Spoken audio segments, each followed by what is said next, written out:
तेज गर्मी जिससे मिले वो सूरज कहलाता है और पूरा वन हेल्थ एक्सेस फैमिली जिसे बड़े प्यार से नमस्कार करे, बड़े अदब से सलाम करे, वो आप जैसा सिकंदर कहलाता है। आप जैसा सिकंदर कहलाता है। Very down to earth personality and is very humble. तो अब सभी लोग अभी जितने भी ओहा परिवार के लोग हैं सभी के अंदर गिरा सभी का बांस के बजने का जीवन भर नहीं होता, बिना होठों के बंसी का भी मीठा स्वर नहीं होता। वो परिंदे वही जा पाते हैं ऊंचे आसमानों तक जिन्हें सूरज से जलने का तनिक भी भय नहीं होता। मैं चाहूंगा एक उत्साह के साथ और तालियों के साथ मैं अभी सुन रहा था सर को। देखिए इंटेंट की बात चल रही थी, नियत की बात। इस दुनिया में सब कुछ आपके पास होगा, सबसे आप लैस रहेंगे, लेकिन एक चीज अगर आपके पास नहीं है तो आप मात खा जाएंगे। वो क्या है? नियत। क्योंकि किसी की बहुत प्यारी पंक्ति है कि जो भरा नहीं है भावों से बहती जिसमें रसधार नहीं, वो हृदय नहीं, वो पत्थर है जिसमें स्वदेश का प्यार नहीं। तो जब आप सच्ची भावनाओं से किसी कार्य को करने के लिए निकलते हैं साहब, तो आपके साथ प्रकृति साथ देती है, देना जानते हैं। अरे गम के आंच में आंसू उबाल कर देखो, पड़ेगा रंग प्यारे किसी पर डाल कर देखो, तुम्हारे दिल की चुभन जरूर कुछ कम होगी, किसी के पांव का कांटा निकाल कर देखो। जो किसी उद्देश्य को लेकर किसी संस्था से जुड़ता है, कहीं निकलता है, बड़े उत्साह के साथ चेहरे में चमक लेके, लाइट लेके निकलता है, लेकिन जब उसको, जैसे सर बता रहे थे, जब उसको ऐसे लोग मिलते हैं जिनकी नियत ठीक नहीं होती, मैं इंटेंट पे बोल रहा हूं, समझिएगा, तो उसको ऐसा लगता है ना साहब, चौराहे पे खड़े लोग की मंजिल भी नहीं है, ठिकाना भी नहीं है, हमें लौट के वापस घर जाना भी नहीं है, जीने की कोई राह दिखाई नहीं देती, मरने का कोई बहाना भी नहीं है, और जिन्हें हमने सिखाया था तीर चलाना, अब मेरे सिवा कोई निशाना भी नहीं है। ये शहर गलीमत है, कहां जाओगे प्यारे, वो लोग नहीं है, वो जमाना भी नहीं है। और इन्हीं लोगों के बीच में से कोई भगत सिंह, चंद्रशेखर आजाद, राजगुरु सुखदेव पैदा होगा। आप समझ लीजिए, दो चीजें हैं साहब, मैं साइंटिफिक भाषा का प्रयोग करूंगा, एक IQ और एक EQ। दुनिया में जितने लोग आगे गए हैं, बहुत ऊंचाई पे गए हैं, उनका इमोशनल कोशेंट बहुत मजबूत रहा है। IQ मजबूत हो चाहे ना हो, आप किसी संस्था से जुड़े हैं, आपके अंदर ऊर्जा तभी आएगी, आप लोगों को आकर्षित तभी करेंगे, लोगों के मन की बात तभी आप पकड़ेंगे जब आपका EQ ठीक होगा। भावना पे कपड़े ठीक से नहीं थे और वो मतलब गरीबी की अवस्था में जा रही है, आप समझिएगा, भावनात्मक मैं पहुंचा रहा हूं, पहुंच गए होंगे आप। इसमें जिसका EQ ठीक होगा वो द्रवित हो रहा होगा, जिसका IQ ठीक होगा उसके ऊपर से बाउंस कर देगा। समझिएगा, यहाँ भी एक चर्च चल रहा, उसको बुलाया गया, उसको कपड़े दिए, भगत सिंह में बात कर रहा हूं, उसको कपड़े दिए, उसको खाना दिए, तब जाके निवाला अंदर गया। आप कहते हो भगवान को तो नहीं मानते थे, लेकिन उनके अंदर जो करुणा बह रही थी बुद्ध से कम नहीं थी, इसलिए वो शहीद आदम है। कारण यह है कि प्यार जो करता नहीं ईमान को, प्यार जो करता नहीं इंसान को, अरे पत्थरों को रात दिन पूज कर पा कभी सकता नहीं भगवान को।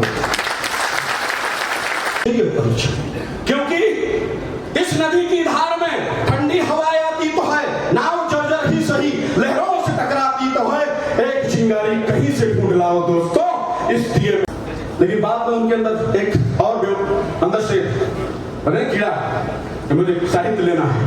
जब वो इंजीनियरिंग को छोड़ के साहित्य के क्षेत्र में आए साहब, तो तमाम ऐसे लोग हैं उनका विरोध किए। उन्होंने तो अपने पंक्तियों में दर्शाया कि बस्ती बस्ती घोर उदासी, पर्वत पर्वत खालीपन, मन हीरा बेमोल बिक गया, घिस घिस रीता तन चंदन। लेकिन एक बात कहा उन्होंने, और उनको भी, और मैं आपको भी कहता हूं, आप भी उनको कहिए, जो आपके सपनों को नहीं जानते हैं उनको आप कहिए कि इस धरती से उस अंबर तक दो ही चीज गजब की है, एक तो तेरा भोलापन, नहीं जानते कि मैं क्या हूं, और एक तो मेरा दीवानापन। फिर उन्होंने कहा मित्रों, अगर इस भाव से अगर आप आगे निकलेंगे तो कोई व्यक्ति आपको नहीं रोक सकता।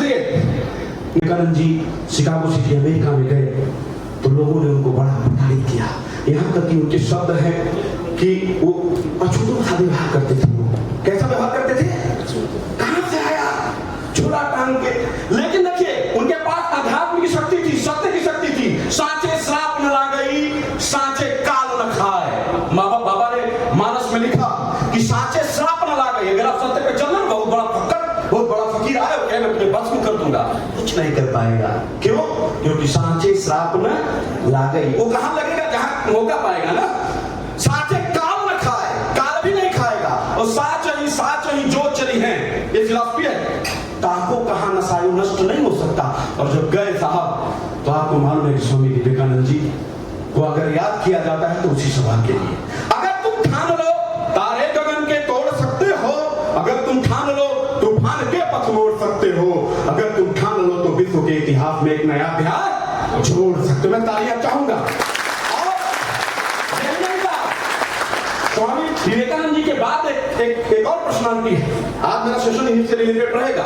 एक और पर्सनालिटी है, वो है एक द्रोणाचार्य ने किसको बना कर दिया था सिखाने के लिए? किसको? ये जो टेक्निक थी ना पावर ऑफ विजुअलाइजेशन का, संदीप महेश्वरी को कभी सुनिएगा, मैं भी सुनता हूँ चूंकि मोटिवेशन स्पीकर। उन्होंने कोई भी बड़ा व्यक्ति, मैं यहाँ आया हूँ ना, तो मैं कल यहाँ मैं बोल चुका था, कल घर पे मैं कल घर पे बोल चुका था, तब यहाँ बोल रहा हूँ। पहले अपने दिमाग में जहां जाना है उसको पॉजिटिव तरीके से वही हल कर दीजिए।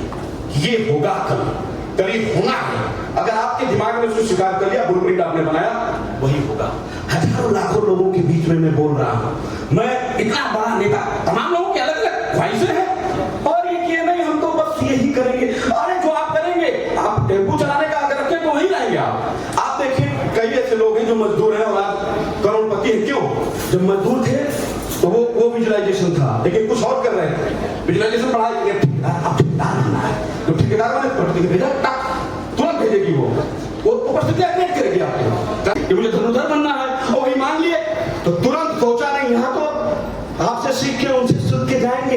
गुरु दक्षिणा में कुछ ऐसा मान लिए तो कहेंगे भैया एक लूट रहे हैं। होता है ना श्रद्धा और देखिए ये टेक्निक सारे मोटिवेशनल आपको नहीं बताएगा, बहुत स्पिरिचुअल टेक्निक है। अगर आप यूनिक बनना चाहते हैं साहब, लिख लीजिए, आपको स्पिरिचुअल बनना पड़ेगा।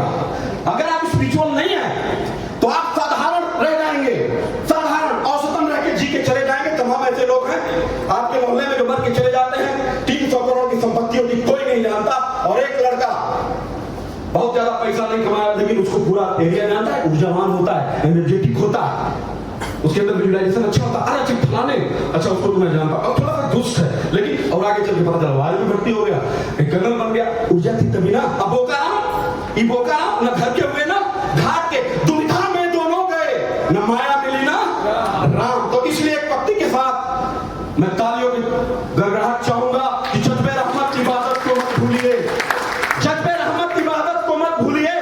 अब तो हमने हथेली पे सिर ले लिया, और कत्ल होने से कब तक डरे दोस्तों, कातिलों के मोहल्ले में घर ले लिया। मैं